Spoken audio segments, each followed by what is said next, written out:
Saludamos en esta mañana al licenciado Rodrigo Gómez de la Torre. ¿Qué tal, Rodrigo? ¿Me escucha bien? ¿Cómo estamos? Buenos días.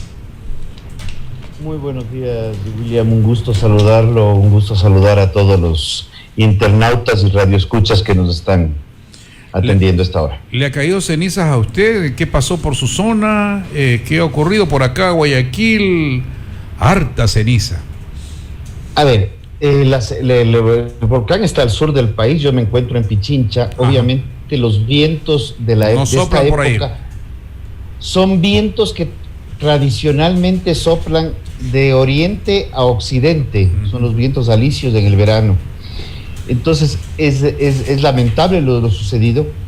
Estaba viendo justamente que la actividad del volcán más bien ha mermado un poco, lo cual es altamente positivo, pero claro, va a haber todavía ceniza en el ambiente. Creo que es importante reconocer la premura y solidaridad del sector ganadero de la Sierra Norte, coordinado a través de Asociación de Ganaderos de la Sierra y el Oriente, centros agrícolas cantonales, ganaderos independientes que inmediatamente montaron un contingente precisamente para apoyar con piensos alimento para el ganado, que es uno de los temas primordiales. Ya el Ecuador tiene buena experiencia, Sierra Centro y Norte, del tema ceniza. El volcán Tungurahua lleva varios años en permanente actividad, más bien ha reducido últimamente, pero ya las emisiones de ceniza se volvieron usuales. La última emisión importante que sentimos acá en el norte fue la del volcán Cotopaxi en el año 2015, que permitió generar documentación, que es lo que se ha enviado inmediatamente, porque confiamos que la actividad del volcán Sangay disminuya. Sin embargo, estos procesos eruptivos a veces toman tiempo, y recordemos que tanto Sangay como Reventador son dos volcanes que están en permanente erupción desde hace décadas. Entonces creo que es importante no solamente atacar el momento puntual, en lo cual hemos visto el despliegue de gobierno de igual manera, sino también reconocer que el Ecuador es un país de riesgo volcánico, recordar que el Ecuador es un país de riesgo sísmico, y que este tipo de campañas educacionales no solamente tienen que activarse post desastre, post erupción o post terremoto, sino tener algún proceso de machaque, digámoslo así en criollo, permanentemente recordándonos qué hacer en caso de un temblor, qué hacer en caso de un terremoto, qué hacer en caso de una erupción volcánica y precisamente caída de ceniza. Claro, pero bajo estas circunstancias, y como estamos viviendo en la actualidad, donde no hay money, donde las preocupaciones se ahondan por el tema que ya todos conocemos de la pandemia, y antes la revuelta también de octubre, y la falta de recursos se agudiza, y cuando hay muchas personas, autoridades que están reclamando la ayuda. Una de ellos, por ejemplo, Payatanga, que pide que se declare en estado de emergencia. En fin, ¿cómo obtener esa ayuda? ¿Cómo obtener los recursos bajo las cenizas? A ver, creo que los recursos deben salir no debajo de las cenizas, sino de una serie de planificaciones que lamentablemente no las estamos viendo. Exactamente. Creo que uno de los errores más crasos que se han cometido en los últimos 20 años en el Ecuador es atacar a los fondos de ahorro y contingencia, llamándolos fonditos y con tono despectivo, porque precisamente para eso estaban, son dineros que deberían estar en efectivo.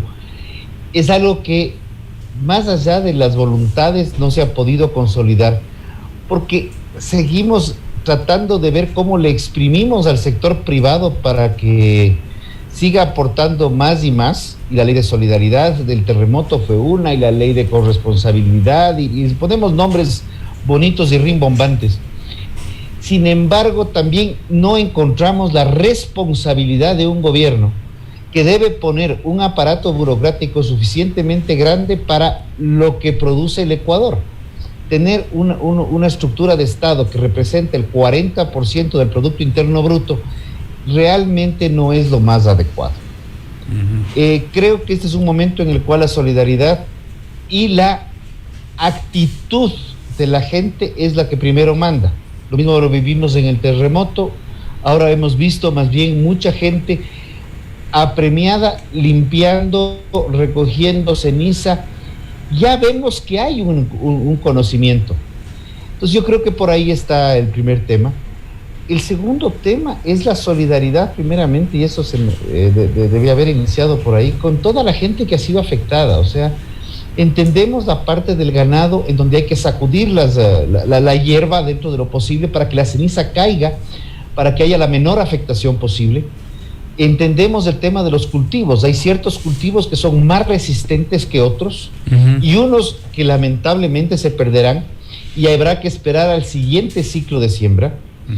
Y obviamente nos preocupa directamente la situación, y lo evidenció el Cantón Payatanga principalmente, claro, con el pedido de emergencia. Pero ¿por qué es el pedido de emergencia? Porque le está afectando las fuentes de agua. Entonces, y esas fuentes de agua se han aclarado en otros cantones que están protegidas, justamente Guayaquil. Estamos en contacto en estos instantes con el licenciado Rodrigo Gómez de la Torre, presidente de la Cámara de Agricultura de la primera zona. Dicen que la ceniza es una bendición para la tierra, para el sector donde se siembra y se cosecha, pero también es malo para el ganado, para los animales que se ven afectados. Aquí mi pregunta: ¿qué pasa cuando un animal consume, dado que tiene hambre y consume esto que tiene las cenizas? ¿Cuánto le perjudica? Depende qué cantidad consuma. Si son cantidades menores, realmente va a tener algún malestar en el aparato digestivo, pero no va a ser mayor. Si las cantidades son mayores, y por eso hablo de sacudir los pastos para que la ceniza caiga, la situación es distinta. Creo que hay que entender algo. La ceniza sí tiene minerales y sí tiene un pocotón de elementos que pueden ser beneficiosos para el suelo, pero no de manera inmediata. O sea, la ceniza cae, daña el cultivo, y probablemente en 6, 8 meses, un año, de acuerdo a ciertas condiciones, va a tener procesos benéficos. La ceniza tiene un altísimo contenido de azufre que mata hongos, pero eso lo va a hacer en el tiempo, no necesariamente es ipso facto. Sí, pero si estamos acostumbrados ya a recibir cenizas, se entiende que también, producto del pasado, ha habido buena siembra y cosecha, pues. Cuando en la zona de Tungurahua, yo creo que es donde más experiencia hay a ese respecto, en las zonas que más se afecta por las emisiones del volcán Tungurahua, ahí lo que hemos evidenciado y hemos aprendido, porque la realidad es que hay que aprender también de la experiencia, es que hay ciertos cultivos que fueron reemplazados por otros, ¿ya? Recuerdo que me decían que el haba resiste mucho más que la papa, por ejemplo. Entonces, en ciertas zonas ya se cambiaron los cultivos, eso toma tiempo. Ya. Y también se aprende a convivir con el volcán. Es lo que nos va a tocar hacer con el famoso coronavirus. Vamos a tener que aprender a cuidarnos y a vivir con el volcán sin esperar que las autoridades nos pongan sanciones, multas o restricciones de movilidad, y peor aún, por cada cantón. Lo que creo que es importante es aprender a vivir con esto. Y algo más que se aprendió del volcán Tungurahua es que no todas las erupciones y no todas las emisiones de ceniza son iguales.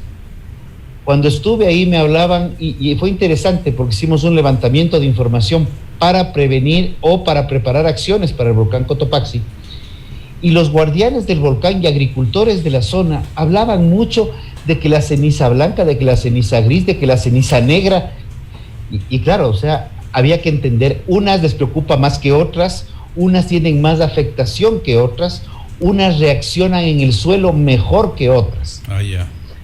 Son procesos eruptivos más bien que de los cuales Creo que la prefectura de Tungurahua en su momento hizo una muy buena labor, pero habría que documentar de mejor manera y difundir esa información. Rodrigo, es decir, los animalitos de acuerdo a su resistencia, todo eso, porque los animalitos son definitivamente diferentes. Así también, entonces, quiere decir que funcionan los embrios. A ver, el caso de animales sí, la ceniza afecta profundamente, pero el caso de los embrios funciona igual. No todos los embrios tienen la misma afectación. Obviamente, hortalizas va a ser más afectado. No, yo decía, en animales, hay animales que pueden resistir más que otros. Obviamente el animal grande va a obtener mejor capacidad de resistencia, pero hay que tener prevención. Por ejemplo, algo que se recomendaba en su momento era la ingesta de aceite de cocina, en cantidades de una taza, media taza al día, para que justamente ese aceite encapsule la ceniza en el rumen del animal y pueda ser expulsada, porque obviamente es un material inerte, es como que nosotros consumiríamos polvo de cemento, tal vez lo más parecido a lo que tendríamos en el día a día. Somos seres vivos al final del día con procesos metabólicos de ese tipo. ¿Qué nos toca ahora después de las caídas de la ceniza? ¿Cómo actuar? A un mensaje, por ejemplo, para la gente de Guayaquil en estos casos, dado la señal que llega aquí, que penetra mucho en la perla del Pacífico. ¿Qué consejos, Rodrigo? Para el caso de Guayaquil, yo creo que es importante mantener la calma. Primeramente es lo primero, es mantener la calma y tratar de recoger la mayor cantidad de ceniza posible para ubicarla en fundas plásticas. Eso lo hemos hecho en Quito en varias ocasiones. Es recogerla en fundas plásticas. Por favor, no botar agua en los tumbados, porque la ceniza se consolida con el agua y se vuelve un elemento mucho más pesado.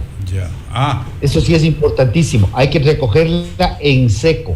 Sí, en seco. Y el caso del casco urbano, pues obviamente tenemos la ventaja de que vamos a tener sobre cemento, entonces hay que recogerla y no permitir que eso vaya a las alcantarillas, porque podemos generar problemas posteriores. Sí, señor. Sí, porque estamos en época más bien, bueno, aquí en la sierra estamos en época seca, pero para época de lluvia, esa ceniza en alcantarilla no va a hacer ningún bien. Sí, se dice que los automotores, que los peatones, cuando cae ceniza, más bien deben detenerse. Por ejemplo, peatones no salir de las casas, los carros no andar en circulación.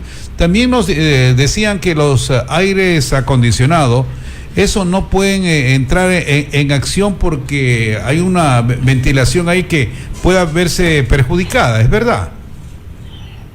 Ahorita que lo mencionas, claro, acá en la sierra la experiencia de aires acondicionados es casi nula. No hay, claro, pero en la costa sí. Pero en verdad son todos los procesos mecánicos y la ceniza tiene una realidad que es altamente corrosiva. Sí. Entonces va a degradar muy rápidamente todos los engranajes. Yo creo que es importante, como digo, primero mantener la calma y obviamente hay que evitar salirme en los procesos de caída de ceniza, porque más allá de que vamos a estar con mascarilla por el coronavirus, pues la ceniza no deja de ser un agente extraño al organismo y puede afectar al sistema respiratorio. Gracias, Rodrigo Gómez de la Torre, licenciado, por acompañarnos esta mañana. Se me cuida, por favor. Muy amable. De igual manera, William, un gusto. Gracias. Aquí en América, el presidente de la Cámara de Agricultura de la primera zona sobre la situación agrícola tras la caída de cenizas en ciertas provincias del país. La hora exacta, 7:51 minutos. 7:51 minutos.